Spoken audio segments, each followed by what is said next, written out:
Hello and a very good day everyone. So today we will learn on Power Query.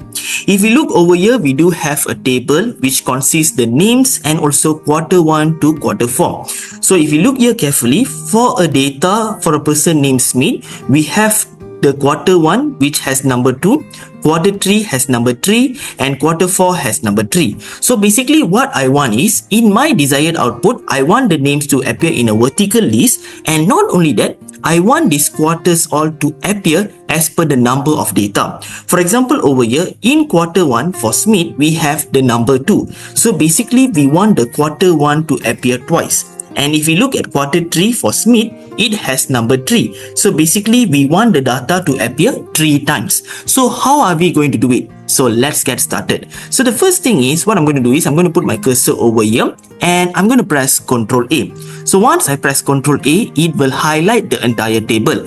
Then I go to data, I click from table/range. Once I click it over here, you will notice that a small box will appear. So what you need to do is you just press OK. By clicking OK, you will notice that you will be navigated to Power Query Editor.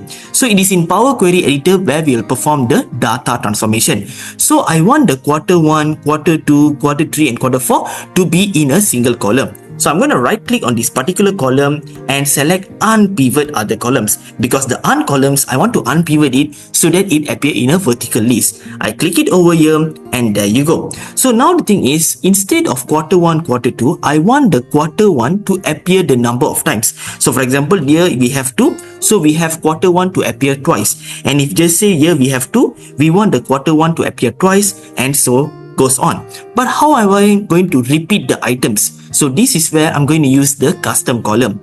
I go to add column and click custom column. So once I click custom column, you will notice that a box will appear. So over here, I'll write the word list repeat, meaning to say I want the list to repeat as per number of count. So I just press tab. So here I press open bracket. So here we have the list and the count. So what is our list? Our list is Q1. So what I need to do is, before I select this particular attribute, I need to use special bracket. So I'm going to use open special bracket.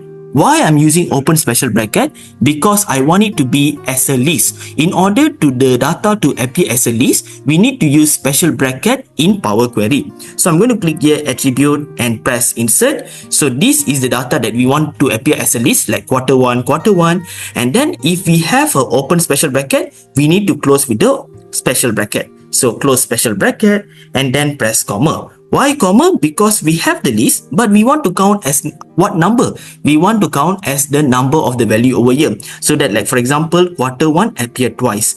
So what I'm going to do is, I'm going to press here value, insert, and then I need to make sure that I close the bracket. So close the bracket, no syntax error, and press OK. So once I press OK, so now we have the list. So when I click over here, you will notice that the Q1 has appeared twice. And if just say I click it over here, for Q4, we notice that it appears 3 times. So now what I need to do is, I need to expand this and I put it to expand to new rows. So now we do have this data over here. So I need to do what? I need to just unselect the null, filter out the null, so that we have this particular data over here. And you can also remove these 2 columns.